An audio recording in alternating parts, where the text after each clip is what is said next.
Olá, eu sou Ieda, seja muito bem-vindo a esse canal. Hoje eu quero falar para você sobre casamento. Você já pensou que casamento é um contrato entre duas pessoas? A gente não costuma olhar para casamento dessa forma, né? A gente pensa sempre no romance, quando a gente está apaixonado, quando a gente decide que a gente quer passar o resto da vida com aquela pessoa. Mas já pensou que o casamento, a gente faz um contrato, quando a gente assina ali no civil, é um documento em que você está afirmando um compromisso com uma outra pessoa. Só que quando a gente decide que vai casar com aquela pessoa, é mais ou menos como se nós estivéssemos fazendo um contrato para passar o resto da vida com ela. Só que quando a gente faz um contrato comercial, estão estabelecidas ali as cláusulas do contrato, né? O que foi firmado entre as duas partes.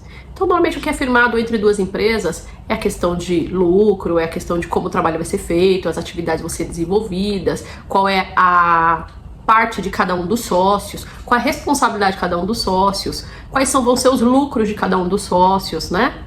E quando a gente casa, a gente na verdade está fazendo um contrato com aquela outra pessoa. Mas aí a gente não firma, não escreve nada. Eu tenho uma expectativa para aquele relacionamento e o outro tem a expectativa dele. E será que a minha expectativa foi compartilhada com ele e a dele comigo? Porque como que a gente quer que aquilo dê certo quando às vezes a gente quer coisas diferentes e a gente vai juntar forças para chegar a um lugar que nenhum dos dois sabe qual é. A gente só quer que seja para a vida inteira. Mas e aí? Sabe aquela história de que a gente tá esperando o príncipe encantado, mas você é a princesa para aquele príncipe encantado? Já ouviu falar? Já ouviu essa frase? Se a gente quer o príncipe encantado, a gente tem que virar princesa primeiro? É mais ou menos isso. Quantas vezes os casamentos acabam rápido, né? Porque o que a pessoa queria era só sair de casa. Um só queria sair de casa e o outro queria o felizes para sempre. Quando um queria ter vários filhos e o outro nem queria ter filhos. Ou queria ter um. E isso vira um conflito logo nos primeiros meses de casamento. Quando as pessoas começam, aí sim, é natural que depois do casamento as pessoas comecem a conversar sobre a vida dois. E aí comece a conhecer quais são as expectativas do outro. Mas aí já o contrato já foi firmado. O contrato já foi firmado. Só que as cláusulas não foram estabelecidas antes. E às vezes até foram, mas não foi verdadeiro. De repente a pessoa só queria sair de casa. O outro só queria liberdade para poder sair, passear, viajar. Mas você acabou de se casar. Talvez você não tenha tantas oportunidades de sair, passear e viajar. Se o seu parceiro, seu novo parceiro ali, não gostar das mesmas coisas. Então, olha, eu parei para pensar nisso recentemente. Infelizmente eu passei pelo divórcio. Eu sou uma pessoa que passei pelo divórcio há 2 anos e meio atrás. E eu me lembro que faz um pouco de tempo eu tive uma conversa dessa com meu ex-marido. E eu falei, e eu pensei o seguinte, que eu e ele tínhamos cumprido o que nós esperávamos do casamento, tanto para um quanto para outro. Mesmo que a gente não soubesse antes de se casar.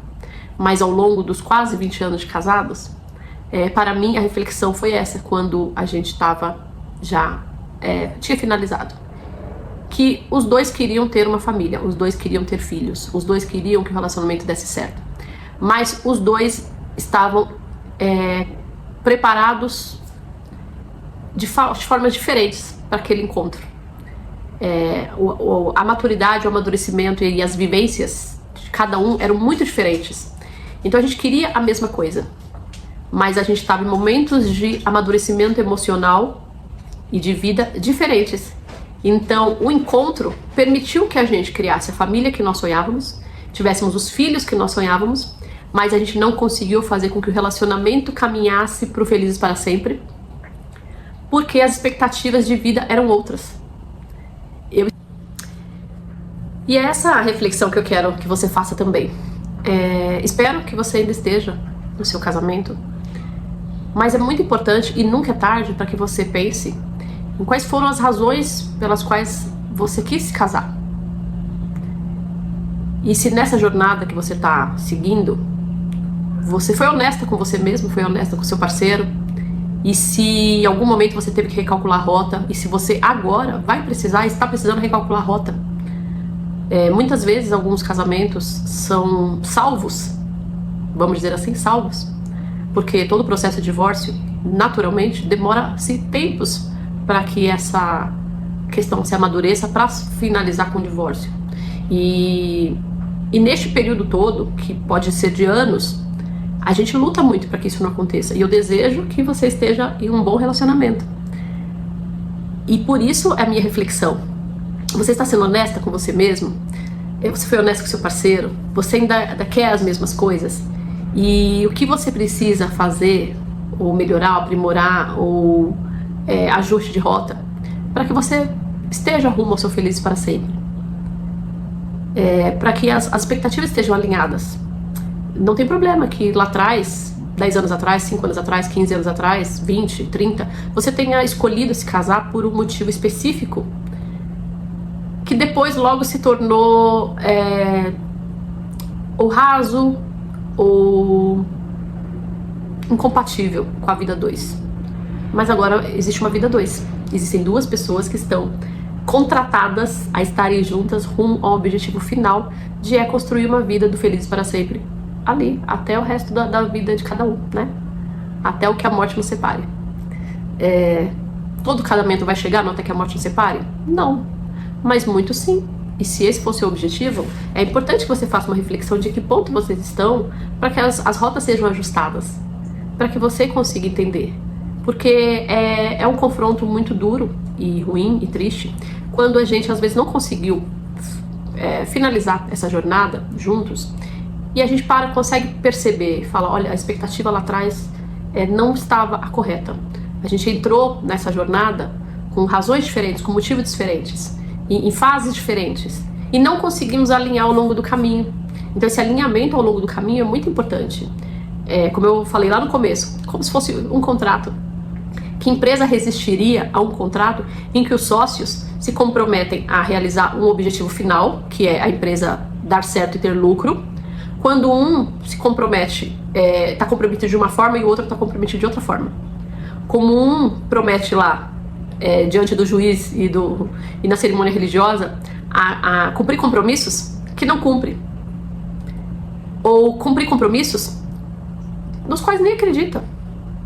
Ou quando vocês ainda estão alinhando as expectativas para firmar esse contrato e não são honestos um com o outro. Não vai dar certo se não firmar essa compromisso com honestidade. Eu não posso dizer para o outro que eu quero ser mãe de 5 filhos quando eu não tenho expectativa de ser mãe de nenhum. Eu não posso criar essa ilusão, eu não posso comprometer a vida do outro. Então, esse é um exemplo, é claro, né? Mas é uma ideia pra gente pensar e parar pra pensar em como com que expectativa nós entramos nesse casamento, como está nesse momento, o que nós já tivemos que ajustar ao longo da rota e o que a gente precisa fazer para melhorar ainda mais, para poder cumprir essa jornada e chegar ao fim desse contrato, um contrato de sucesso, com muitos lucros e muitos benefícios aí, e um contrato duradouro. Você já pensou nisso? Que um casamento é um contrato? Então me conta aqui o que você achou dessa reflexão e como isso é pra você. Até o próximo vídeo.